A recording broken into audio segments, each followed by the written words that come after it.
கேட்டேன் அறிந்து பாரென இறைவன் பணித்தான். மனையால் சுகம் என்பது யாதனை கேட்டேன் மணந்து பாரென இறைவன் பணித்தான். குழந்தை என்பது யாதனை கேட்டேன் பெற்று பாரென இறைவன் பணித்தான். வறுமை என்பது யாதனை கேட்டேன் வாடிப்பார் என இறைவன் பணித்தான். முதுமை என்பது யாதனை கேட்டேன் முதிர்ந்து பார் என இறைவன் பணித்தான். இறப்பு என்பது யாதனை கேட்டேன் இறந்து பார் என இறைவன் பணித்தான். அனுபவித்தேதான் அனைத்தையும் அறிந்து கொள்ள வேண்டும் என்றால் ஆண்டவனே நீ ஏன் என கேட்டேன் என்ற கண்ணதாசனின் அருமையான வரிகளை முன்வைத்து இங்கே நடந்து கொண்டிருக்கும் இளைஞர் மன்றத்தின் சார்பாக சிறப்பு பட்டிமன்றத்திற்கு வருகை புரிந்திருக்கும் சிறப்பு அழைப்பாளர்கள் நமது கூடுதல் பதிவாளர் மேலாண்மை இயக்குனர் கோவை மாவட்ட மத்திய கூட்டுறவு அவர்களே,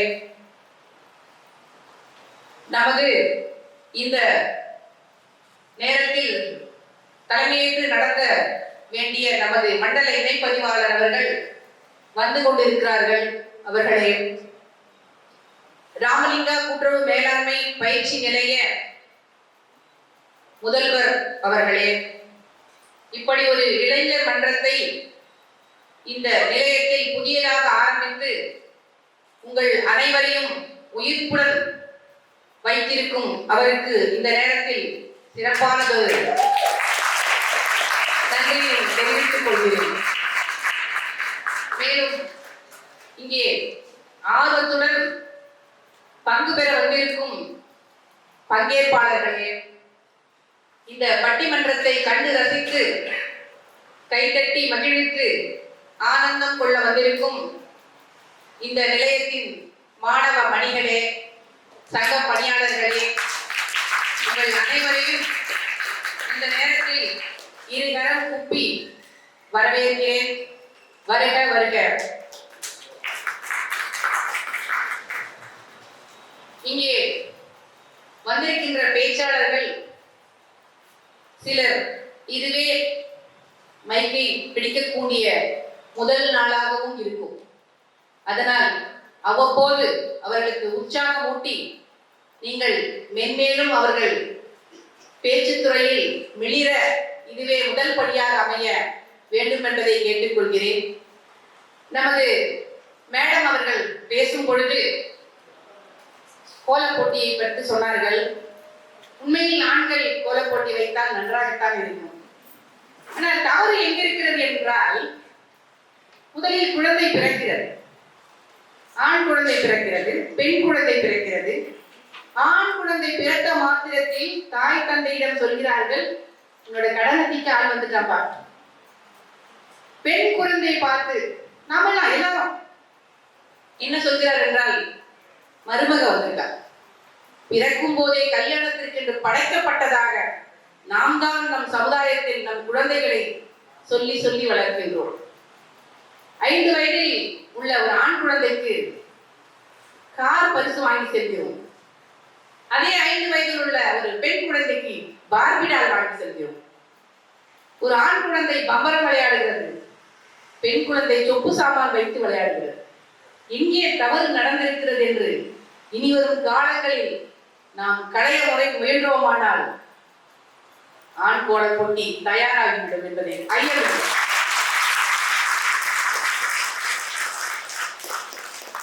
நமது கோவை மாவட்டம் என்பது மொழிக்கு பெயர் போன மாவட்டம். காய்கறி விற்பவர்களிலிருந்து பேருந்தில் உள்ள ஓட்டுநர் முதல், தங்கம் கொஞ்சம் தள்ளி உட்காந்துக்கப்பா, தங்கம் சில்லறை சரியா இருக்க பார்த்துக்கப்பா அப்படி மொழியால் அனைவரையும் கவரக்கூடிய அருமையான மாவட்டம். மேலும் நமது மாவட்டத்தில் தொழில் பயிற்சி நிலையங்கள் அதிகம், தொழில் சாலைகள் அதிகம், வேலை பார்க்கும் பெண்கள் அதிகம். இங்கே 33% எல்லாம் தேவை. நாங்கள் 80 தாண்டி சென்று கொண்டிருக்கிறோம்.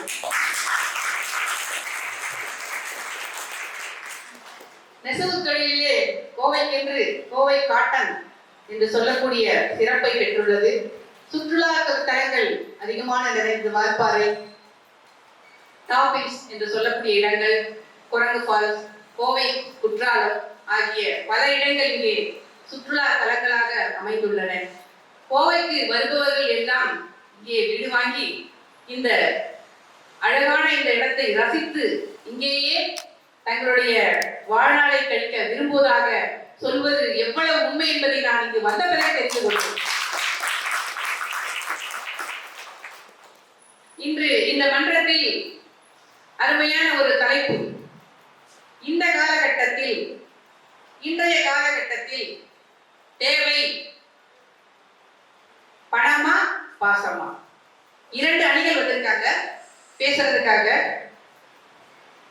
பணமா என்ற பகுதியிலிருந்து, அதாவது இன்றைய காலகட்டத்தில் எப்பவுமே பணம் தாங்க அப்படின்னு பேசுறதுக்காக 4 பேர் வந்திருக்காங்க. பாசமாவது ஒன்றாது, பணம் தாங்க முக்கியம், அதுக்கு என்கிட்ட பைக் கொடுங்க நாங்க பேசுறோம் அப்படின்னு சொல்லி பேசுறதுக்காக செல்வி மு. கார்த்திகை செல்வி முதுநிலை ஆய்வாளர் கூட்டுறவுத்துறை வந்திருக்காங்க. இவங்க கவிதையிலையும் பேச்சிலையும் ஆர்வம் உள்ளவர். திருமதி எஸ். பரமேஸ்வரி இந்த நிலையத்தோட மாணவி, சமூக ஆர்வலர், மரம் நடுவதில் அதிக விருப்பம் உள்ளவர்.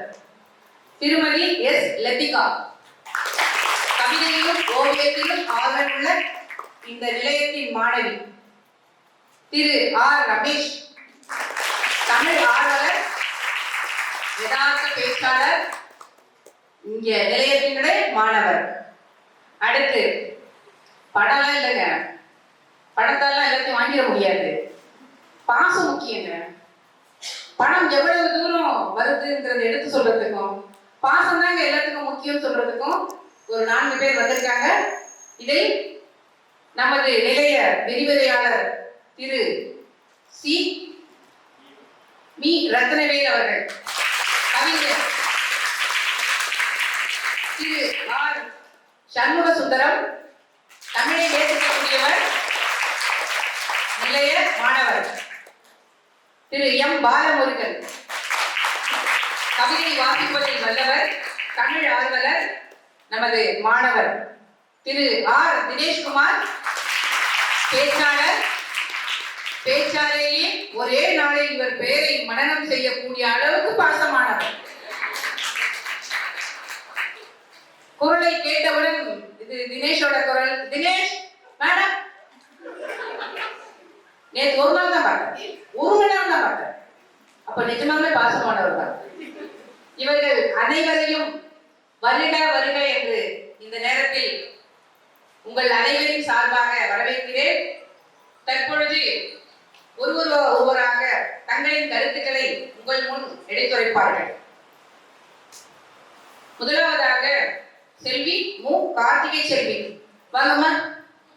வெற்று காகிதம் அதிகாரம் ஆனதோ, பூஜ்யம் சிம்மாசனம் ஏறியதோ, தலைவர் முகம் காட்டும் பொக்கிஷம் ஆனதோ, மண்ணிலிருந்து விண்வெளி வரை அதிசயங்களை தன்னகத்தே புகுத்துள்ளதோ, செல்வத்துள் முதன்மையானதோ, அதுவே பணமானதோ அப்படின்னு சொல்லலாம். ஏன்னா ஒரு செல்வம் அப்படின்றது எவ்வளவு முக்கியமான விஷயம்னு நம்ம இன்றைய காலகட்டங்கள் நம்மளுக்கு புரிஞ்சிருக்கும்.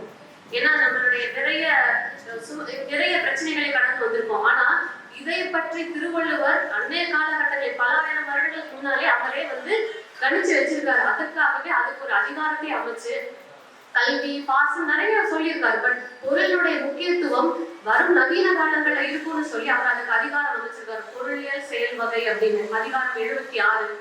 அப்ப இதுல இருந்து என்ன தெரியுது? அந்த காலம் முதல் பணம் அப்படின்ற ஒரு விஷயம் பிரதானமாக இருக்கு.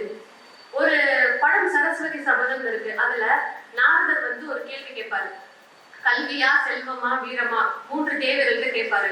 அப்ப அந்த இடத்துல பாசம் அப்படின்ற ஒரு விஷயத்த அவர் முன்வைக்கவே இல்லை அந்த கடவுள் கிட்ட. அப்ப இதுல இருந்து என்ன தெரியுது? செல்வம் அப்படின்றது ஒரு மனுஷனுடைய வாழ்க்கையில பிரதானமாக இருக்கு அப்படின்னு நம்ம தெரிஞ்சுக்கலாம். அதாவது நம்ம கல்வி, வீரம் அப்படின்னு சொல்லக்கூடிய இன்னும் பிற செல்வங்களை இன்னைக்கு நம்ம அதை முழுமையா அடையணும்னு நினைச்சாலே இன்னைக்கு நம்ம பணம் இல்லாம ஒண்ணும் பண்ண முடியாத சூழ்நிலை தான். பணம் எவ்வளவு பவர்ஃபுல் அப்படின்னா, இன்னைக்கு காலகட்டத்துல ஒரு ஆட்சியை நிர்ணயிக்கக்கூடிய அளவு ஒரு பணம் வந்து விளையாடுது. இருக்கிறது இல்லாதது போலும், இல்லாதது இருக்கிறது போலும் உருவகப்படுத்தி காமிக்கிறதுல பணம் வந்து ஒரு பெரிய ஒரு மாயாஜாலமே பண்ணுது அப்படின்னு சொல்லலாம். அதே மாதிரி ஒரு வித்தகன் இருக்கான், பட் அவன் கையில வந்து பணம் இல்லை.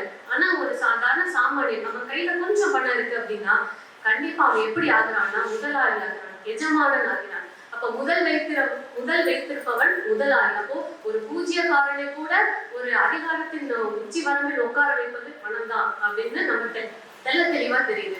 அப்போ வாழ்க்கையுடைய ஓட்டத்துல பாத்தீங்கன்னா நம்மளை வழிநடத்தி செல்லக்கூடிய ஒரு கருவி அப்படின்னா பணம். ஏன்னா பாசத்தையும் ஒன்றோட ஒன்று இணைக்கும் ஒரு பந்தமும் வந்து பாத்தீங்கன்னா பணமா தான் இருக்கு. அப்போ பணம் அப்படின்ற ஒரு விஷயம் வந்து வெறும் ஆடம்பரமா இருக்கிறதுக்கோ இல்ல பிற பொருட்களை வாங்கி மகிழ்வதற்கோ அப்படின்றது கிடையாது. பணத்திற்கும் ஒரு அழகான மறுபக்கம் இருக்கு. என்ன பக்கம் அப்படின்னு பாத்தீங்கன்னா, ஒரு பணம் அப்படின்னு சொன்னீங்க அப்படின்னா அதற்கு ஒரு முன்னாடி ஒரு பழைய பேர் ஒண்ணு இருக்கு, நயம் அப்படின்னு. அதாவது ஒரு மனிதனுடைய வாக்கினை காப்பாற்றுவது. நம்ம ரூபாய் நோட்டுகள்ல பார்த்திருப்பீங்க, அதுல I promise the bearer to pay அப்படின்னு அந்த ப்ராமிஸ் அப்படின்ற வார்த்தை வந்து பணத்துல நம்ம பார்க்கிறோம். அப்படின்னு என்ன அர்த்தம்? அதுக்கு ஒரு புனித தன்மை நம்ம கொடுக்குறோம். அதே மாதிரி ஒவ்வொரு ரூபாயும் பணமும் பார்த்தீங்கன்னா ஒரு கலாச்சார வெளிப்பாடுன்னே சொல்லலாம். ஏன் அப்படின்னா நம்மளுடைய தலைவர்களுடைய புகைப்படம் வந்திருக்கு. ஒவ்வொரு நூற்றாண்டு விழா அப்படின்னா அவங்க மெமரியில ஒரு காயின் வெளியிடுறோம். அப்போ படத்தின் மூலியமாக நம்ம தலைவர்களுக்கான மரியாதை செலுத்தக்கூடிய ஒரு வாய்ப்பு அவங்க கிடைக்குது அப்படின்னே நம்ம சொல்லலாம். மூணாவது விஷயம் உழைப்பிற்கான மரியாதை.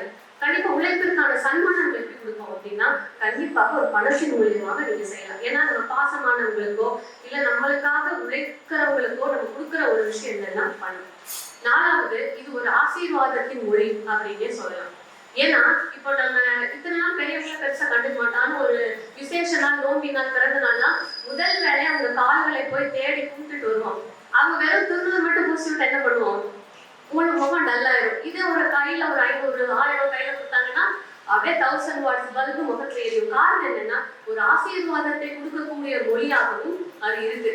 ஏன்னா எங்க பாட்டிக்கிட்டு இருந்து நான் கடைசியா வாங்க அந்த 10 ரூபாய் இன்னும் நான் ஞாபகார்த்தமா வச்சிருக்கேன் ஒரு ஆசீர்வாதம். சோ அதனால பணம் அப்படின்றது நம்ம வாழ்க்கையினுடைய ஓட்டத்துல ஒரு அச்சாணி சக்கரம் மாதிரி தான். எல்லாத்தையும் நினைக்கும், எல்லாத்தையும் ஒரு சமூக நிலையை, ஒரு குடும்ப நிலையை முன்னோக்கி கொண்டு போகணும்னா பணம் நம்மளுக்கு கண்டிப்பாக தேவை. சோ இதுக்கே அவங்க சொல்லிக்கிறாங்க. நம்ம வீடுகள்ல எத்தனை பேர் மணி பிளான்ட் வச்சிருக்கீங்க? இல்ல நீங்க போற பக்கங்கள்ல மணி பிளான்ட் ஒண்ணு பார்த்திருப்பீங்க. ஏன் மணி பிளான்ட் அப்படின்னு சொன்னீங்கன்னா அது அலங்காரத்திற்காக வைக்கப்பட்ட ஒரு பொருள்னு தெரியும். ஆனா மக்களுடைய மனசுல ஒரு அதாவது அவங்களை அறியாம அவங்களோட நம்பிக்கை என்னன்னா இதை வைத்தால் நம்மளுக்கு வந்து பண வரும் இல்ல நம்ம இருக்கிற செல்வம் குன்றாதுன்னு சொல்லுவாங்க. சோ அதனாலேயே மணி பிளான்ட் வளர்க்குறாங்க. சோ மக்கள் தங்களை அறியாமலேயே பணம் தங்களுக்கு தேவை அப்படின்றத அவங்களுக்குள்ள விதைச்சிட்டு அதை நோக்கிதான் பயணம் பண்ணிட்டு இருக்காங்க. ஆனால் இன்றைய காலகட்டத்தில் மட்டுமல்ல, எல்லா காலகட்டத்திலும் பணம் தேவை தேவை தேவை என்று கூறி விடைபெறுகிறேன். அருமையான பேச்சு. பணங்கிறது அச்சாணிங்க. அச்சாணி இல்லைன்னா வண்டி ஓடவே ஓடாது. அருமையா பேசியிருக்காங்க. பணம் இருந்தா முதல்ல நமக்கு தெரியாது. பணம் இல்லைன்னா நம்மள யாருக்குமே தெரியாது என்பதை. அது மட்டும் இல்லாம அவங்க சொன்ன உதாரணம் கல்வியா செல்வமா வீரமா. பாசம் எங்க இருக்குதுல்ல? இன்னும் பாசம் பேசுறதுக்கு 4 பேர் வந்திருக்காங்கன்னு முதல் அடி எடுத்து வச்சிருக்காங்க. இதை வருகிறதுக்காக வருகிறார் திரு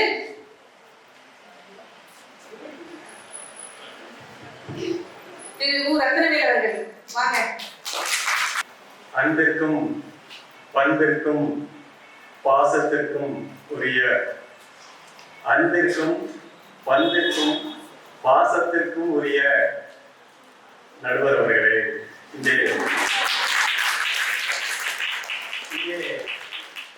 இங்கே பணம் இல்லை, அது அனைவருக்கும் தெரியும்.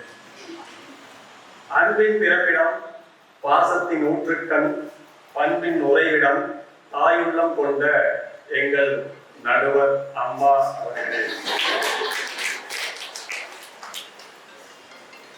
கார்த்திகேசரி மேடம் வந்து பேசினாங்க,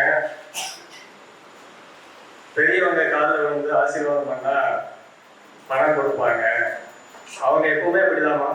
பெரியவங்க எப்பவுமே என்னைக்குமே நம்ம நல்லா இருக்கணுங்கிறதுக்காக பணம் கொடுக்குறாங்க அப்படின்னு அவங்க சொல்றாங்க. நாம என்ன கொடுப்போம் திருப்பி? அவர்களுக்கு நம்முடைய பாசத்தையும் அன்பையும் கொடுக்க வேண்டும் என்பதுதான்.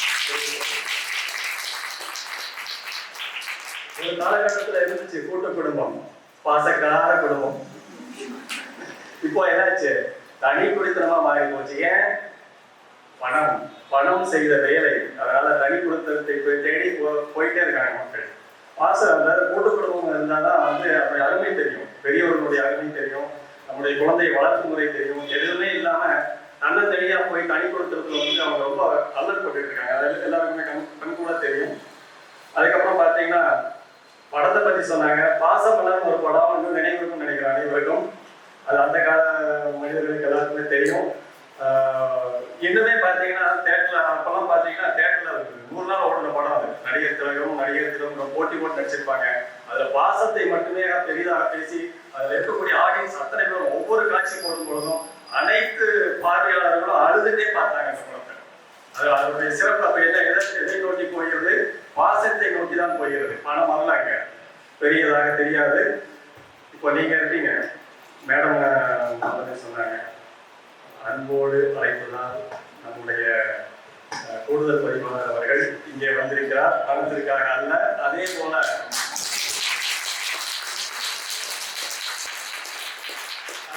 நாங்கள் உங்களை அன்போடு அழைத்ததால் தான், பாசத்தோடு அழைத்ததால் தான் நீங்களும் இங்கே வந்திருக்கிறீர்கள். பணத்திற்காக கூடிய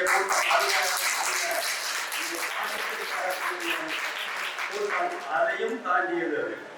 பணம் ஓர் இரவில் மதிப்பிழக்கப்படும். பாசம் ஓர் 1000 இரவுகள், ஏன் காலம் வாழ்நாள் முழுவதும் நம்மோடு வரும். பணம் பாதியில் வந்ததுங்க. நமக்கு தெரியுமா? நம்ம குழந்தையா இருக்கும்போது நமக்கு எதுவுமே தெரியாதுங்க, பணத்தை பத்தி எதுவுமே தெரியாது. நம்ம பாசத்தோடு தான் வளர்ந்தோம் இல்லைங்களா? பணம் எப்ப வந்தது? பாதியில தான் நமக்கு தெரியும். நம்ம சம்பாதிக்கிற காலத்துல பணத்தோட அருமை தெரியும். பெற்றோர்கள் நமக்கு கொடுக்கும்போது அதனுடைய அருமை தெரியாது. நாம் சம்பாதிக்கும் போதுதான் தெரியும். சிறுக சேர்த்து வச்சு நம்ம நம்ம குழந்தைங்க நல்லா இருக்கும் பணத்தோட அருமை கொடுத்தாங்க. ஆனா நம்ம என்ன பண்றோம்? நம்ம சம்பாதிச்சதுக்கு அதோட அருமை தெரியும்.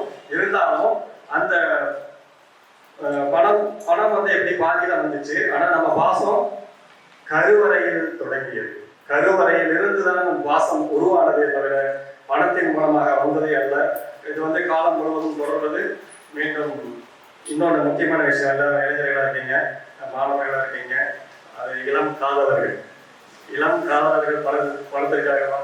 இல்லவே பாசத்திற்காக, திருமண பந்தத்திற்காக அவர்கள் இன்றளவும் அன்போடு இருக்கிறார்கள். பணத்தால் அளவுக்கு அதிகமான பணத்தால் துன்பமும் துயரமும் மிஞ்சும்.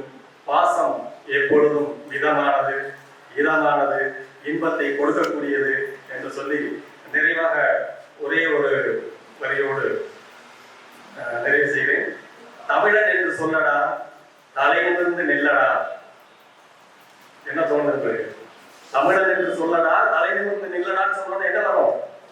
பணமா வருவாங்க. பாசம், மனம், என்ன தேசப்பற்று, நாட்டுப்பற்று, மொழிப்பற்று, இது எல்லாத்தையும் பார்த்தீங்கன்னா என்ன? பாசத்தை பத்தி தான் பேசியிருக்காங்க, பற்றை பத்தி தான் பேசியிருக்காங்க.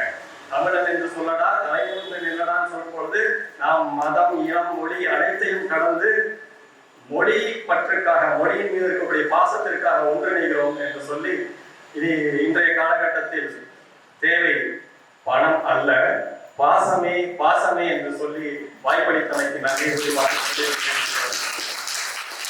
பணம் என்னடா, பணம் குணம் தானடா நிரந்தரம் சொல்லிருக்காங்க.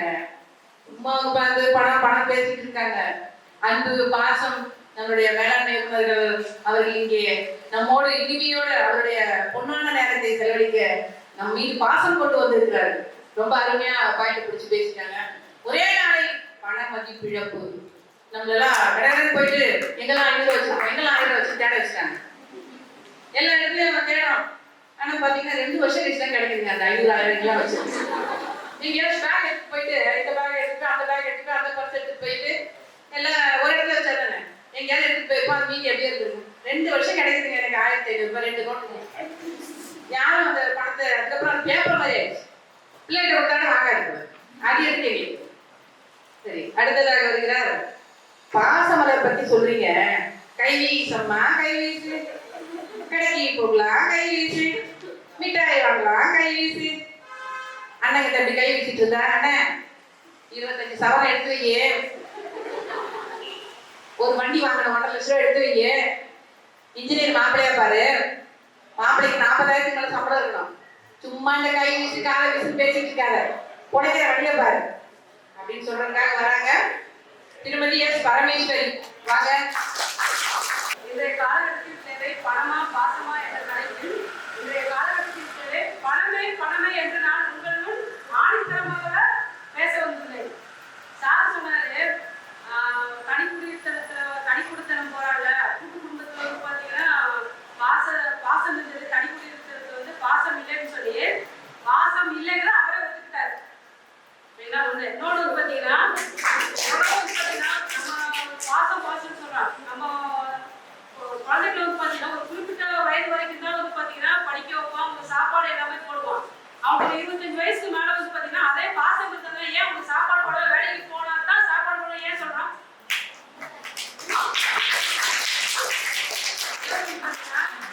மேடம் வந்து சொன்னாங்க, பஸ்ல போகும்போது வந்து பாத்தீங்கன்னா ஒரு பக்கத்துல இருக்கவங்க கூட தள்ளி உட்காருன்னு சொல்றது கூட தங்கமே அப்படின்னு சொல்லி ஒரு பொருளை சொல்லி சொன்னாங்க. அங்க பாசமே வருது.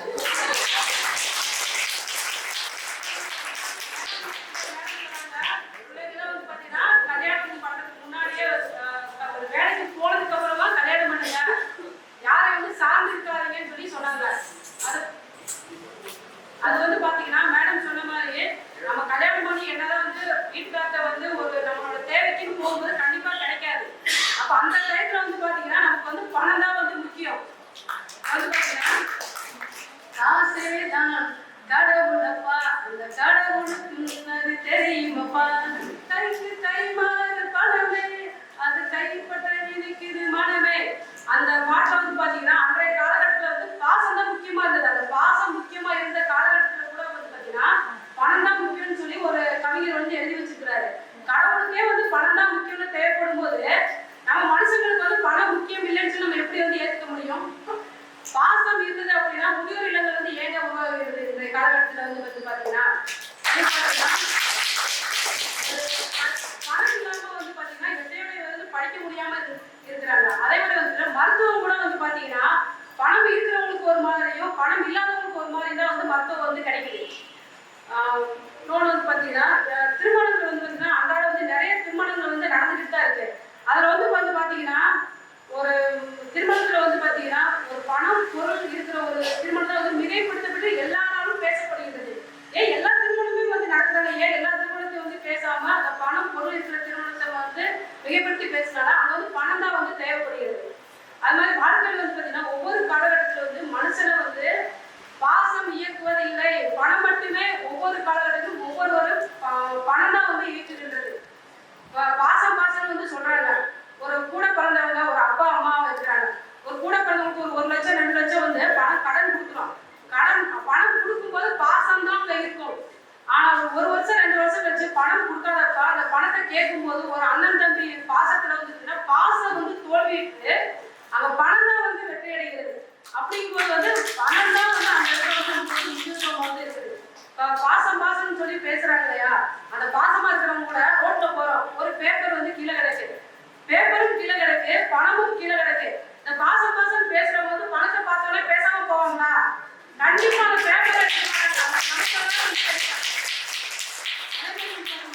வந்து வாழ்க்கை தரத்துல வந்து அவங்க வந்து நல்லா செட்டில் ஆயிட்டாங்கன்னு சொல்லலாம். எதை வச்சு வந்து செட்டில் ஆயிட்டாங்கன்னு சொல்லலாம்? பாசத்துல இருக்கிறத வச்சு செட்டில் ஆயிட்டாங்கன்னு யாருமே வந்து சொல்றது கிடையாது. அவங்க இந்த மாதிரி வந்து நம்ம வந்து சொல்லுவோம். சரிங்களா? அதே மாதிரி வந்து பாத்தீங்கன்னா ஒருத்தவங்களோட ஒருத்தவங்களோட நாணயத்தை அவங்க நல்லவங்களா கெட்டவங்களா அப்படின்னு சொல்லி தீர்மானிக்கக்கூடியது வந்து பணம் தான். நம்ம ஒருத்தவங்களுக்கு கடன் கொடுக்கும்போது வந்து பாத்தீங்கன்னா திருப்பி கடனை கரெக்டா கொடுத்தாங்கன்னா தான் நம்ம அவங்க வந்து நல்லவங்கன்னு சொல்லுவோம். இல்லைன்னா அவங்களோட கேரக்டர் சரியில்லைன்னு ஒருத்தவங்களோட தரத்தை நிர்ணயிக்கக்கூடியது வந்து பணம் தான் வந்து. அது பணம் வந்து 10 செய்யணும்னு சொல்லி சொல்லுவாங்க. இந்த காலத்துல 10 இல்ல 10,000 வந்து பணம் வந்து செய்யுது. அந்த காலகட்டத்துல வந்து பாத்தீங்கன்னா அரசியலுக்கு வர வந்து பாத்தீங்கன்னா மக்களுக்கு நல்லது செய்யக்கூடியதா வந்தாங்க. உதாரணத்துக்கு வந்து காமராஜர், அறிஞர் அண்ணாலாம் வந்து பாத்தீங்கன்னா மக்களுக்கு நல்லது செய்ய வந்தாங்க. ஆனா இன்றைய காலகட்டத்துல வந்து பாத்தீங்கன்னா அரசியலுக்கு வரதே வந்து பணம் சம்பாதிக்கணும் அப்படிங்கிற ஒரு நோக்கத்துல தான் வந்து வந்துட்டு இருக்காங்க. ஓகேங்களா? இதுல இருந்து என்னதுன்னா வாழ்க்கைக்கு வந்து இன்றைய காலகட்டத்துல வந்து வாழ்க்கைக்கு மிகவும் தேவை பணமே பணமே என்று சொல்லிக்கொண்டு இத்துடன் நிறைவு பெறுகிறேன். இதோட வந்து பாத்தீங்கன்னா நம்ம மேடம் இருக்காங்க, எல்லாத்துக்குமே வந்து பணத்தோட முக்கியத்துவம் தெரியும். ஆனா மேடம் வந்து இந்த காலகட்டத்திற்கு தேவை வந்து பணமே பணமே அப்படிங்கிற ஒரு நல்ல தீர்ப்பை சொல்லுவாங்கன்னு சொல்லி வள்ளுவரே சொல்லிட்டாருங்க, பணம் தாங்க எல்லாத்துக்கும். கடனை கொடுத்தவங்க பாத்தீங்கன்னா கடனை கொடுக்கும்போது நம்ம வீட்டுல வந்து வாங்கிருப்பாங்க, திருப்பி வாங்கும்போது நம்ம நடக்கணும் பணங்க எல்லாம் அப்படின்னு சொல்லியிருக்காங்க. அதே போல முதியோர் இல்லங்கள்லாம் உருவாயிருக்குதுங்க. உண்மையிலே பாசம் ஒண்ணு இருந்தா வீட்லயே வச்சு பார்த்து பண்ணுமா, ஒரு 5000 கொண்டு கட்டிட்டு நீ அங்க போய் வயசான காலத்துல எனக்கு தொந்தரவு பண்ற. ஒரு நாள் நமக்கும் வயசாகும், ஒரு நாள் வந்து நாமளும் அதே நிலைமைக்கு வருவோம், நம்ம பிள்ளைங்க நம்மள கொண்டு போய் அதே முதியோர் இல்லத்துல சேர்ப்பான் அப்படிங்கிறதுலாம் நம்மளுக்கே தெரியுது. பணம் தாங்க இன்னைக்கு வாழ்க்கையை பாருங்க அப்படின்னு சொல்றாங்க. இத மறுத்து பேசுறதுக்காக வருகிறார் திரு ஆர். சண்முகசுந்தரம். வாங்க. அவையை வீட்டிற்கும் அனைத்து நல்லவர்களுக்கும் முதற்கண் அன்பான வணக்கத்தை தெரிவித்துக் கொள்கிறேன். இன்னைக்கு எடுத்துக்கிற தலைப்பு பணமா பாசமா. இதுல நான் பணத்திற்கு சொந்தக்காரன் என்பதை விட பாசத்திற்கு சொந்தக்காரன் என்பதை நான் பெருமை கொள்கிறேன். பணம் பத்தும் செய்யும் அப்படின்னு சொன்னாங்க. நல்லா தான் கேட்கறதுக்கு நல்லா தான் இருக்கு.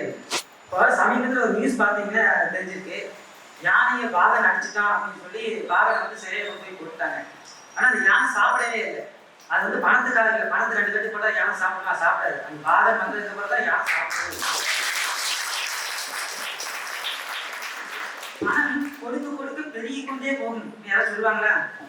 சொல்லுங்க, யாராவது சொல்லுவாங்க சொல்லுங்க. பணம் கொடுக்க குறைஞ்சிட்டே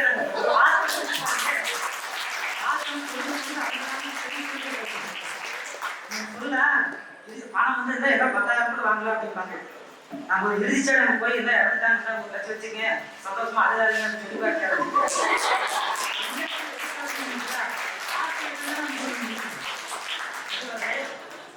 பணம் படணும் பேப்பர் தான். நீங்க நைட்டு உடனே பணம் செல்லாதுன்னு பேப்பர் தான், ஒன்றுமே இல்லை. அதை வச்சு நான் என்ன சொல்றது, 10 ரூபா இன்னும் 1 மாசம் கழிச்சு 10 ரூபா கடவுள் போறாங்க. அந்த 10 ரூபா என்ன பண்ண போறீங்க தெரியல எனக்கு. அதனால எது எப்ப பண்ணணும்னு தெரியாது. அதனால பணம் பண்ணணும்னு தேடாம கொஞ்சம் பாசத்தை பத்தி வாங்கலேன். பாசத்தை பத்தி பேசும்போது நம்ம அம்மா பத்தி பேசாம இருக்கவே முடியாது. அம்மா நம்ம முதல்ல பிறக்கும்போது எதுவும் கொண்டே வரல, போகும்போது கடைசி எதுவும் கொண்டு போனது இல்லை.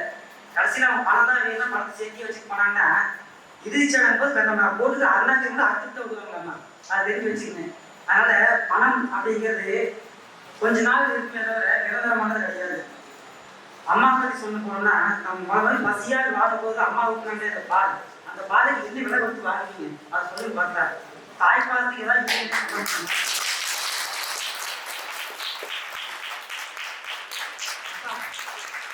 சொன்னாங்க. வேலைக்கு போனாக்க சோறுன்னு சொன்னாங்க அம்மா. அது இன்னும் உண்மைதான். நான் இருக்கிறேன் அப்படின்னா அப்பா அம்மா இருக்கிறாங்க, நான் இருக்கிற வரைக்கும் என் பையனை நான் நல்லபடியே பார்த்துக்கே அப்படிப்பாங்க. நான் போனதுக்கு அப்புறம் என் பையன் ஏதாவது கஷ்டப்பட்டுருவானோ அப்படிங்கிற இருக்கும்போதே வேலைக்கு காட்டிட்டு என்னோட பெரிய ஆளாகவும் பார்க்குறாங்க.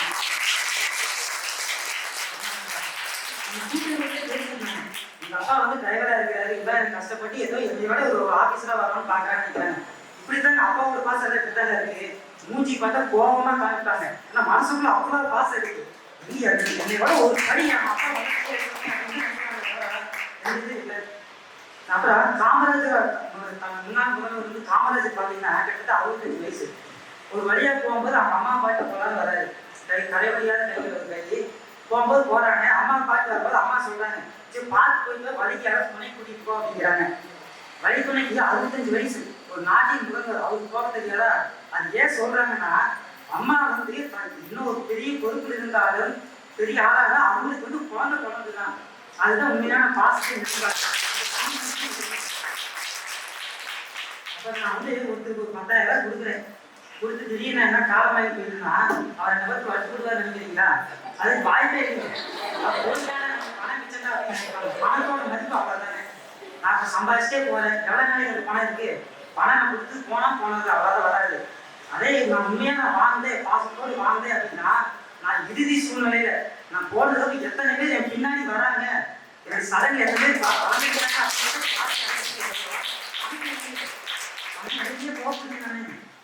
அப்புறம் பணம் இந்த மாதிரி பணம் பேசிட்டு பெருக்கிட்டே போனாங்க. அப்போ பூமிதான இயக்கத்தை தோற்றுவித்தவர் வினோபாபா. அவரை பார்க்க கல்லூரி மாணவர்கள் எல்லாம் வந்திருக்கிறாங்க. கல்லூரி மாணவர் பார்க்கும்போது ஒரு கிழிந்த மேப் வரைபடத்தை கொடுத்து இந்த வரைபடத்தை சரி செய்யுங்க அப்படின்னு சொல்லி கொடுக்குறாரு. அந்த வரைபடத்தை சரி செய்யும்போது அந்த மாணவர்கள் பார்க்குறாங்க, அவங்களால முடியல. அப்போ ஒரு மாணவன் நல்லா உன்னிப்பாக கவனிச்சு அந்த வரைபடத்தை வந்து சரி பண்றாரு. அப்போ எப்படிங்க சரி பண்ண அப்படின்னு வினோபாபா கேட்ப அவர் சொல்றாரு, அந்த வரைபடத்தில் மனித உருவங்கள் தோன்றிருக்குது, மனித உருவங்களை சரி செய்து அதான் வரைபடத்தை நான் எதிரி சரி செய்ய முடியுது அப்படிங்கிறாங்க. அப்போ வினோபாபா சொல்றாரு, மனிதனை சரி செய்தால் தேசத்தை சரி செய்து விடலாம் அப்படின்னு சொல்றாரு. அதே மாதிரி நம்ம அப்துல் கலாம் ஐயா அவர்கள் கல்லூரியில் ஒரு பள்ளியில் கலந்துருக்கும் போது ஒரு சிறுமி அவரிடம் கேள்வி கேட்கிறாங்க, ஐயா நீங்கள் விஞ்ஞானியாக இருக்கிறீர்கள், தமிழனாக இருக்கிறீர்கள், இந்தியனாக இருக்கிறீர்கள், மனிதனாக இருக்கிறீர்கள், இதற்கு எதிர் பெருமையாக கொள்கிறீர்கள் என்று கேட்ட போது சிறிது யோசிக்காம அவர் சொல்றாரு, நான் மனிதனாக இருக்கிறேன் பெருமை கொள்கிறேன் அப்படிங்கிறாரு. அவர் வேற எதுவுமே சொல்லவே இல்லை. ஏன் கேட்டா அப்படின்னு கேட்கும்போது இந்த மனிதனுக்குள் தான் மற்ற மூன்றும் அடங்கி இருக்கு அப்படிங்கிறாரு. ஆனால் மனிதனை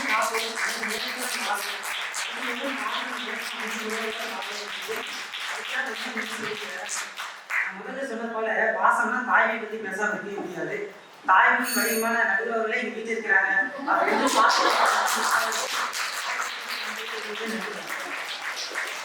அனைத்தும் நலமே என்று அருமையா பேசியிருக்கிறாரு. காமராஜர் ஐயாவை பத்தி நம்ம தினம் நினைக்கக்கூடிய நிறைய நிகழ்வுகள் அவரை பற்றி படிச்சோம்னா தெரியும். நேரம் காரணமாக அவரு அந்த தொட்டு விட்டு சென்றிருக்கிறார் அந்த சப்ஜெக்ட. ஒரு நாள் காமராஜர் கார்ல போயிட்டு இருக்கிறாரு. போயிட்டே இருக்கும்போது ஒரு மேடு வருது, ஒரு பிரிட்ஜில் முன்னாடி ஒரு வெயிட் ஏற்றிக்கிட்டு ஒரு வயசானவர் வண்டியை வந்து இழுத்துட்டு போயிட்டு இருக்கிறார். காமராஜர் சிஎம். அவர் என்ன பண்றாரு, அந்த நேரம் பார்த்து கீழே வண்டி நிறுத்துங்க இறங்கி இவரு போய் தள்ளிட்டு இருக்காரு. அந்த வயசானவரின் வலியை உணர்வதால் தான் இன்று வரை நம் மனதில் வாழ்கிறார். கல்வி கண் திறந்தவர். நம்ம படிக்கல, பிள்ளைங்களை படிக்க வச்சிடணும், இப்படியாவது படிக்க வச்சிடணும். ரோட்ல பாக்குறாரு, எல்லாம் விளையாடிட்டு இருக்காங்க, வயல்ல வேலை செஞ்சுட்டு இருக்காங்க, செங்கல் சூளையில வேலை செய்யறாங்க. ஏன்டா குழந்தைங்களை எங்கெல்லாம் வேலை செய்யுங்க, பள்ளிக்கூடம் திறந்து வச்சிருக்கேன் வரலாமே அப்படின்னா, மதிய சாப்பாடு யார் போடுவாங்க? நான் போடுறியா வயா பள்ளிக்கூடத்துக்கு அப்படின்னு. சரி, உடை இல்லையே, அதையும் நான் தரேன், புத்தகங்களை நான் தரேன், நீ எப்படியாவது படிச்சியா முன்னேறி, நீ அறிவாளி ஆகணும்னா படிக்கணும். இந்த குழந்தைகள் மீது அவர் வைத்த பாசம் இருந்தவரை நம்மை வாழ வைக்கிறது அருமையாக பேசியிருக்கிறார். அடுத்ததாக இதை மறுத்து, பணம் இருந்தா நீ பாம்பு, பணம் இல்லைன்னா நீ புழு. பணம் இருந்தா நீ பாம்பு கொட்டலாம், பணம் இல்லைன்னா புழு கொட்டு வாங்கணும் என்ற சீன பழமொழியை கையில் கொண்டு வருகிறார் திருமதி எஸ் லதிகா. களப்பயிற்சிக்கு சென்று வந்து கலக்கலை என இருக்கும் பயிற்சியாளர்களின் உற்சாகத்தோடு பணமே சிறந்தது என்று பயணத்தில் உங்களுடன் நான். சத்தியமா நான் சொல்லுறேங்க, பணம் தான் வாழ்க்கையில் முக்கியங்க, பத்திரமா அதை பார்த்துக்கிட்டா முதிரோ இல்லோ மிஞ்சிடுங்க, பணம் தான் நம்ம தலையெழுத்த புதிதா மாத்தி எழுதிடுங்க. ஆமா நடுவர் அவர்களே, பணம் தான் நம்ம தலையெழுத்தை இங்க மாத்தி கொடுத்துட்டு இருக்குங்க. எல்லாருமே 5 பூதங்கள் தான் கேள்விப்பட்டிருப்போம் இல்லையா? இங்க ஒரு 6ஆவது பூதம் இருக்குது, அது என்னன்னு தெரியுமா? அதுதான் பணம். அதுதான் நம்மளை ஆட்டி படைக்கிறது. தினமும் நம்ம பர்ஸ்ல எவ்வளவு பணம் வச்சிருக்கிறோம் அப்படிங்கிறது தெரிஞ்சுக்கிட்டு தான் நம்ம பணத்துக்கு கால் ஷூட்டிங் கொடுத்துட்டு இருக்கோம். இதுதான் உண்மை நடுவர் அவர்களே. எல்லாம் பாசம் தான் பேசுனேன், உங்களை பேசுனீங்க. உங்கள்ட்ட ஒண்ணு கேட்கிறேன், உங்க பாசத்தை வச்சுட்டு பாயசத்தை காட்ட முடியுமாங்க? முடியாதுங்க. உங்களால பரிசு இல்லாம பக்கத்து டீ கடைக்கு கூட போக முடியாதுங்க. பாசம் தான் முக்கியம்னு சொல்றீங்க. நடுவர் அவர்களே, இந்த உலகமே வந்து பணத்தை நோக்கித்தான் ஓடிட்டு இருக்குதுங்க. அதனால தான் நம்முடைய ஒரு ரூபா காயின் கூட வட்ட வடிவில் வந்திருக்கு. தினம் தினம் நம்ம யூஸ் பண்ற மாதிரி காலையில ஸ்டார்ட் பண்றோம், மார்க்கெட்ல இருந்து இரவு குட் நைட் வரைக்கும் பணம் தான் பேசுது. மொபைல்ல பேலன்ஸ் இல்லைன்னா மெசேஜ் கூட அனுப்ப முடியாதுங்க. இங்கேயும் கூட நம்மளுக்கு காசுதான் கடவுளா நிற்குதுங்க. அப்புறம் பாசமானவர்கள் எங்களுக்கு கேட்குறேன், உங்களுக்கு கடவுள் நம்பிக்கையில உண்டுங்களா? இருக்கும்னு நினைக்கிறேன். காலையில் 7 மணிக்கு எதிர்த்து குபேரன்கிட்ட போய் நீங்க குபேரனே குப்பர் படுத்துற வரைக்கும் கும்பிடுறது, சும்மா லிஸ்டா போடுறது, எனக்கு இதை கொடுங்க அதை கொடுங்க இதை கொடுங்க இதை கொடுங்கன்ட்டு. ஏங்க பாஸ்த கேட்க வேண்டியது நிறைய பணத்தை கேட்குறீங்க. நடுவரே இங்கேயும் பணம் தான் முக்கியம்னு நினைக்கிறேன், முக்கியம்னு சொல்றேன். பாச டீம்களே உங்களோட கேட்கிறேன், உங்களுக்கும் பெண் குழந்தைகள் இருக்கும்னு நினைக்கிறேன். பெண் குழந்தைகளை பெற்ற அப்பா அம்மாக்களுக்கு மட்டும்தான் தெரியும் தன் குழந்தையை புகுந்த வீட்டில் நல்லா வாழ வைப்பது பணம் தான் என்று.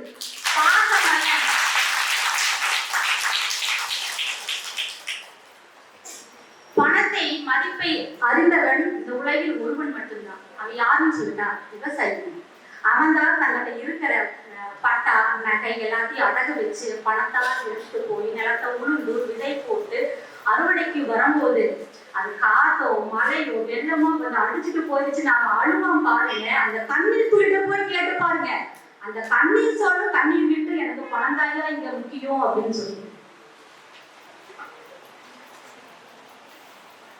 நடுவர்களே, பணம் என்பது ஒரு வகையான பசை. அதுதான் நம்ம எல்லாத்தையும் எல்லா உறவுகளையும் ஒட்ட வச்சுக்கிட்டு இருக்குது. நீங்க நிறைய பக்கம் பார்த்துக்கிட்டீங்க, பாசத்தால பிரிந்த குடும்பம் எங்கேயுமே இருந்திருக்காது. பணச்சண்டைகள் சொத்துக்கள் இதனாலதான் நிறைய குடும்பங்கள் பிரிஞ்சு நிறைய நம்ம கேள்விப்பட்டிருக்கோம். அதனால இங்க பாசம் தான் முக்கியம்னு நான் சொல்றேன்.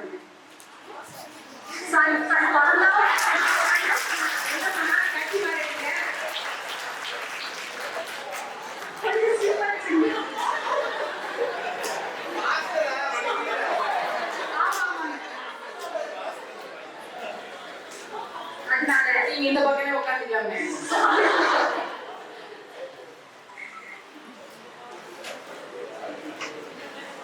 ஒரு சின்ன கதை இருக்காங்க. ஒருவர் ஒரு விவசாயி தான். அவங்ககிட்ட பணம் எதுவுமே இல்லை. ஆனா ஒரு கல்யாண விருந்துக்கு அவங்க கூப்பிடுறாங்க. கூப்பிட்டு போகும்போது அவரை யாருமே வணங்கவே இல்லை. அப்புறம் இன்னொரு 2 வருஷம் கழிச்சு இன்னொரு கல்யாணத்துக்கு கூப்பிடுறாங்க. அப்பவும் அவர் யாருமே வணங்கவே இல்லை. அவர் என்ன பண்றாரு, ஒரு டைம் விவசாயி நல்லா பெருகும் போது நிறைய லாபத்தை அவர் கைப்பற்றாரு. அப்ப ஒரு நல்ல பணக்காரன் ஆயிட்டாரு. ஆனதுக்கு அப்புறம் அதே ஃபங்க்ஷனுக்கு ஒரு டைம் அழைப்பு போறாங்க. எல்லாரும் அவங்களுக்கு வணக்கம் வணக்கம் வணக்கம்னு கும்பிடுறாங்க. இவர் நான் சொல்லிடுறேன்னு போயிட்டாரு. அதே மாதிரி இன்னொரு ஃபங்க்ஷனுக்கு போகும்போது அதே அவர் வணக்கம் போடுறாரு. அப்போ நான் சொல்லிட்டேனே அப்படின்னு சொல்றாரு. என்னங்க அன்னைக்கு நீங்க சொல்லிடுறேன்னு சொன்னீங்க, இன்னைக்கு சொல்லிட்டேன்னு சொல்றீங்க, என்ன நடக்குதுங்க அப்படின்னு கேக்குறாங்க. ஆமாங்க, நான் ஃபர்ஸ்ட் டைம் வரும்போது நீங்க எனக்கு கும்பிடுங்க, நான் தான் வந்தேன், அப்ப நீங்க எனக்கு கும்பிடல. 2வது டைமும் நான் தான் வந்தேன், எனக்கு கும்பிடல. 3வது டைம் வரும்போது முன்னேறி நான் பணத்தோட பணக்காரனா உள்ள வந்தேன், என்னை கையெடுத்து கும்பிட்டீங்க. அதனால நான் சொன்னேன், என் பணம் தான் உங்களுக்கு பெருசா இருந்துச்சு அப்படின்ட்டு என் பணத்திட்ட போய் சொல்லிட்டேங்க. அவங்க உங்களை கும்பிட்டாங்க, நான் சொல்லிடுறேன்னு சொல்லிட்டு அதுக்கப்புறம் நான் சொல்லிட்டேங்க அப்படின்னு சொல்லிட்டு. இதுதாங்க பணத்தோடைய தத்துவம். எனவே பணம் தான் வாழ்க்கையில் முக்கியம் என்று, பணம் என்பது ஒரு காகித தேடலே, அதற்காகத்தான் நாம் தினம் தினம் பட்டம் விட்டுக் கொண்டிருக்கிறோம் என்பதை கூறிக்கொண்டு அடுத்தவர்களுக்கு வாய்ப்பு அளித்து என்னை முன்னோக்கி அழைத்துக் கொண்டு விடைபெறுகிறேன். நன்றி, வணக்கம். பணமில்லாத மனிதனுக்கு சொந்தம் கூட துன்பம் சொல்லியிருக்காருங்க. சும்மா நீங்க பாசம் பேசிட்டே இருக்கீங்க அப்படின்னு கட்சி மாறினாலும் கூட அருமையான கருத்துக்களை பதிய வச்சுட்டாங்க. 6வது பூதம்னு பணத்துக்கு பேர் வச்சிருக்காங்க இல்லையா? அதாவது பணம் தான் எல்லாமேன்றத அருமையா சொல்லியிருக்காங்க. எல்லாருமே பாத்தீங்கன்னா வெங்கடாச்சலபதி கோயில் தாங்க போறோம். இங்க திருப்பதிக்கு போய் முடியல போறோம். ஏன் கேட்குறாங்க கேள்வி. இங்க போய் நம்ம தமிழ்நாட்டில் கோயிலே இல்லையா? ஆந்திராவில் போயிட்டு வெங்கடாச்சலபதி உன்னை மாதிரியே நான் பணக்காராயன், நீ குபேரகிட்ட வாங்குவே யாருக்கிட்ட வாங்குவேன், எனக்கு பிடிச்சது. அடுத்த முறை வரும்போது உனக்கு இன்னும் கொஞ்சம் 100 ரூபாய் எக்ஸ்ட்ரா போடுறேன். எல்லாம் ஒரு பேச்சுவார்த்தை நடத்தி போயிட்டு வராங்க. அப்படிலாம் இல்லைங்க. பணம்லாம் வந்து பெருசு இல்லை, பாசம் தான் பெருசு. பணம் என்று இன்னைக்கு வரும், நாளைக்கு போயிடும். பாசம் இருக்கும். 10 வருஷத்துக்கு முன்னாடி நம்ம வாங்கின சம்பளத்தவர் நம்மகிட்ட இல்லை. ஆனா 20 வருஷத்துக்கு முன்னாடி இந்த நண்பர் இருக்காங்க, 25 வருஷத்துக்கு முன்னாடி இந்த தோழிகள் இருக்காங்க, நம்ம பெற்ற அம்மா அப்பா குழந்தைகள் எல்லாமே நம்மளோட இருக்காங்க. நம்ம கிட்ட இருக்க பணம் வந்து மாறிக்கிட்டே இருக்குங்க, ஓடிக்கிட்டே இருக்கும். அப்படின்னு பாசம் தான் முக்கியம் பேச வராங்க திரு எம் பாலமுருகன்.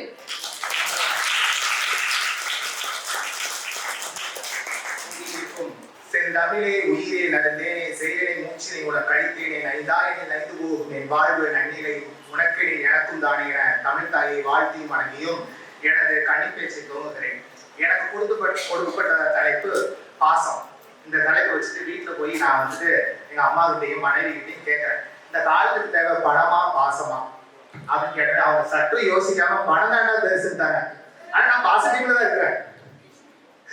உடனே அவங்க பணம் தான் பேசிட்டாங்க. சுத்தி இருக்கிற நண்பர்கள் கூட்டமும் என்ன நீ எந்த காலத்துல இருக்கிற பணம் தான்ப்பா பெருசு அப்படிங்கிறாங்க. சற்று நம்ம யோசிக்கும் போது நம்ம எல்லாத்தையும் மறந்துடுறோம். என்னன்னா நம்ம தினம் பாசத்தோட தான் பயணிச்சுட்டு இருக்கிறது மறந்துட்டு நம்ம இருக்கிறோம். அது வந்து இப்ப தெரியுது இல்லை. என்னன்னா நம்ம பாசத்துல வந்துட்டு நம்மளுடைய காலையில தினம் எந்திக்கிறதுல இருந்து காலையில நைட்டு தூங்குற வரைக்கும் நம்ம பாசத்தால தான் பயணிச்சுட்டு இருக்கோம். என்னன்னா நம்ம அம்மா நமக்காக உணவு சமைச்சு கொடுக்கறதுல இருந்து நம்ம படுக்கைக்கு போற வரைக்கும் அம்மா வந்து நிறைய பணிகளை அவங்க சொல்ல முடியாத, ஒப்பிட்டுக்கு சொல்ல முடியாத அனைத்து பணிகளும் அவங்க தான் செய்யறாங்க. தந்தையாரோட நம்ம கொண்டு போய் காலேஜ் கொண்டு போய் விடுறதோ, கணவன்மார்கள் கொண்டு போய் ஆபீஸ் கொண்டு போய் விடுறதோ, இதெல்லாம் பாசம் தான், பணத்துக்காக இல்ல நடுவரவர்களே. இப்ப பாத்தீங்கன்னா பெற்றோர் இந்த இதை வந்து இப்ப உணர்றதில்லை. நம்ம வந்து நம்மளுடைய தாய் தகப்பன் ஸ்டேஜுக்கு வரும்போது தான் அதை வந்து நாம வந்து தெரியுது.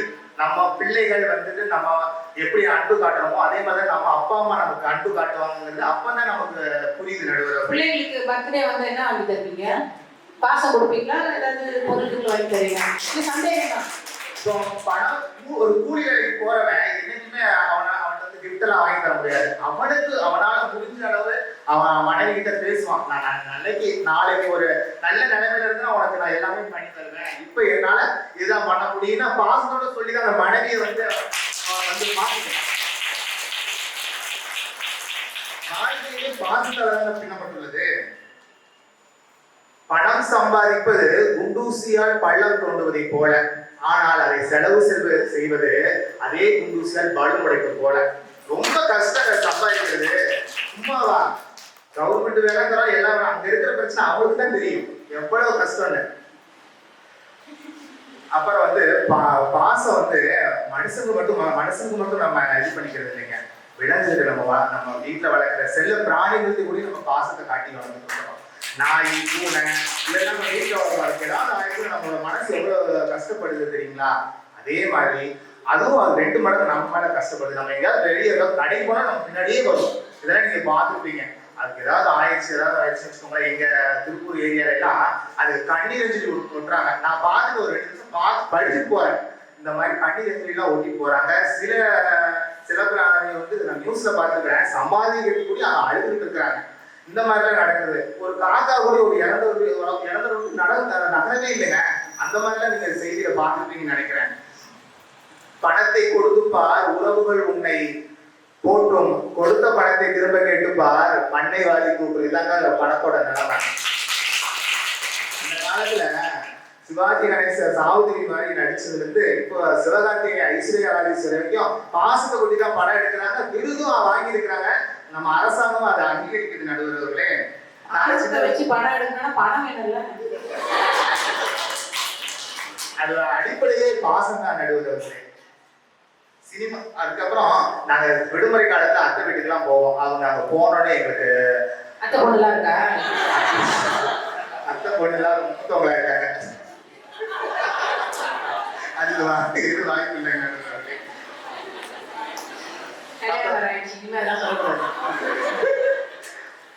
நடுவர்களே, அப்புறம் வந்துட்டு அவங்க பாசத்தை கொட்டி அவங்க எங்களுக்கு நல்லா சமைச்சு போடுறதும், எங்களை வந்து நல்லா பார்த்துக்கிறதும், ஊருக்கு போகும்போது எங்களை வழி அனுப்பி விடுறதும், டாடா காமி விடுறதும், எனக்கு கண்ணு முன்னாடி இப்பவும் நடுவர்களே அந்த அவங்க கற்றுக் கொடுத்த விஷயங்களை வந்து நாமளும் எங்க பிள்ளைகிட்ட நாங்கள் காட்டுறோம்.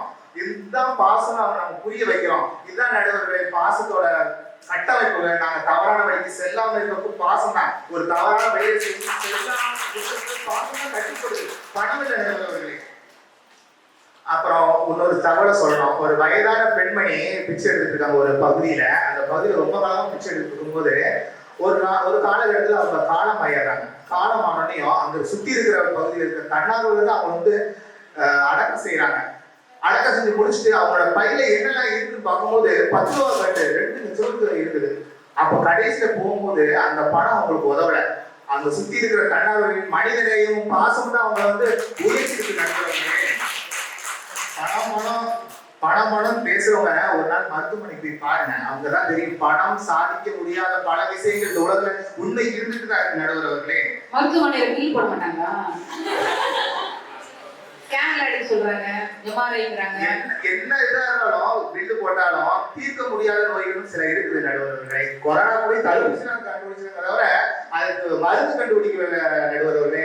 அமெரிக்காவில் லட்சக்கணக்கு பேர் கோடிக்கணக்கு பேர் செத்து மடிச்சுக்கிட்டு இருக்கிறாங்க நடுவர்களே. பணம் இன்னும் அதுக்கான தீர்வு இல்லை நடுவர்களே. நாம இப்ப பேசியிருக்க காரணமா இருக்கிற நமது கூட்டுறவாளர், நமது தன்னலமற்ற தலைவர் ராமலிங்கம் ஐயா அவர்களுடையும் அவர் நம்ம மாணவர்கள் மேல வரணும் அப்படிங்கிறதுக்காக இந்த இடத்தை கொடுத்திருக்காரு நடுவர்களே. அவர் பணத்துக்காக இல்ல.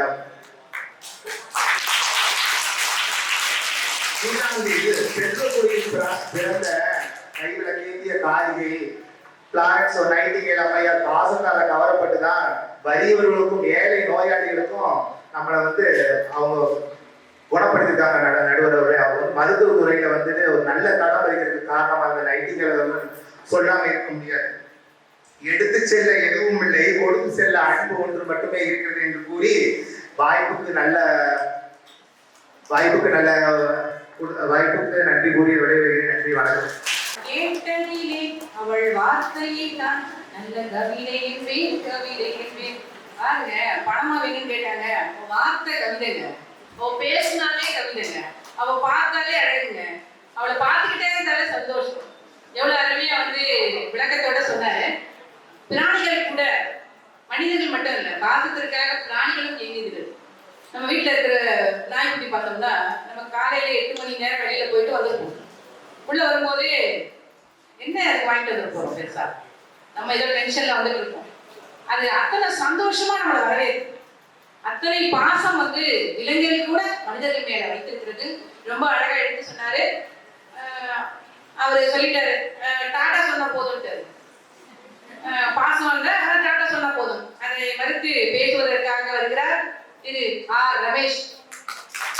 நான் இன்று பேச எடுத்துக்கொண்ட தலைப்பு இன்றைய காலகட்டத்தில் மிகவும் முக்கியம். பணமா பாசமா?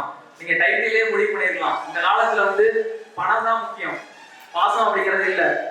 எதிரிகள் எல்லாமே அந்த காலத்திலே இருக்காங்கன்னு நினைக்கிறேன். பாசம் அப்படின்னு சொல்லிட்டு பணம் அப்படின்னு சொல்லிட்டு எப்படி இருந்தது தெரியுமா? அந்த காலத்துல வந்து பண்டமாற்ற முறை அப்படின்னு சொல்லிட்டு இருந்தது. பண்டமாற்ற முறை அப்படின்னா என்ன தெரியுமா? அந்த காலத்துல வந்து 5 கிலோ கம்பு கொடுத்தா ஒரு 2 கிலோ அரிசி கொடுப்பாங்க. அது வந்து பாசம் இருந்தது அந்த காலத்துல. ஆனா இந்த காலத்துல வந்து பணமாற்ற முறை இருந்துச்சு. பணமாற்ற முறை வந்ததுக்கு அப்புறம் தான் வந்து பணம் யாருக்கு இருக்கோ அவர்கிட்ட தான் வந்து பாசமே காட்டுறாங்க. அதனால வந்து இந்த காலத்துல வந்து மிக முக்கியம் பணமே அப்படின்னு தலைப்புல பேச வந்திருக்கேன். அதாவது ரத்தினவேல் ஐயா வந்து சொன்னாரு, குழந்தை பருவத்துல எல்லாம் எங்க பாசம் தெரியுது. நான் வந்து உண்மையுமே இதை அனுபவிச்சிருக்கேன். சின்ன வயசுல வந்து நான் வந்து நடுவர்களே வந்து சொன்னாங்க, கைவீசம்மா கைவீசு, கடைக்கு போனா கைவீசு, மிட்டாய் வாங்கினா கைவீசு. அந்த மிட்டாய் வாங்குறது கூட காசு தாங்க வேணும், யாரும் பணம் தரலாங்க. சின்ன வயசுல கடைக்கு போயிட்டு எனக்கு சாக்லேட் வேணும்னா அப்படின்னு சொல்றா, யாரும் பாசத்துல எடுத்து கொடுக்க மாட்டாங்க. அந்த காசு கொடுத்தாலும் அந்த எடுத்து கொடுக்குறாங்க, சாக்லேட் கூட கிடைக்குது. அடுத்ததாக சண்முக சுந்தரம் வந்து சொன்னாங்க, பிறப்புக்கும் இறப்புக்கும் பணம் வந்து தேவையில்லை. நாங்க பிறக்கிறதுக்கும் பணம் தேவையில்லை, இறக்கிறதுக்கும் தேவையில்லைங்க, வாழணும். அந்த இடைப்பட்ட காலத்துல எங்களுக்கு பணம் தேவையில்லை. அந்த பணத்துக்காக தான் நாங்க வந்து வாழ்றோம். பணம் இல்லைன்னா எங்களுக்கு வந்து யாருமே வந்து பாசம் காட்ட மாட்டாங்க. இதுக்கு வந்து ஒரு உதாரணம் சொல்றேன். இப்ப சமீபத்துல வந்து திண்டுக்கல்ல வந்து ஒரு மருத்துவமனையில வந்து புற்றுநோயால வந்து ஒருத்தவங்களோட அம்மா வந்து புற்றுநோயால வந்து தாக்கப்பட்டு வந்து உயிருக்கு போராடிட்டு இருந்தாங்க. அவங்க வந்து சமீபத்துல இறந்துட்டாங்க. அந்த அம்மா வந்து புதைக்கிறது கூட வந்து அங்க இருக்கிற புற்றுநோய் நோயாளிகளுக்கு தான் வந்து பணமே வாங்கி அதை வந்து அடக்க செஞ்சிருக்காங்க. அப்ப வந்து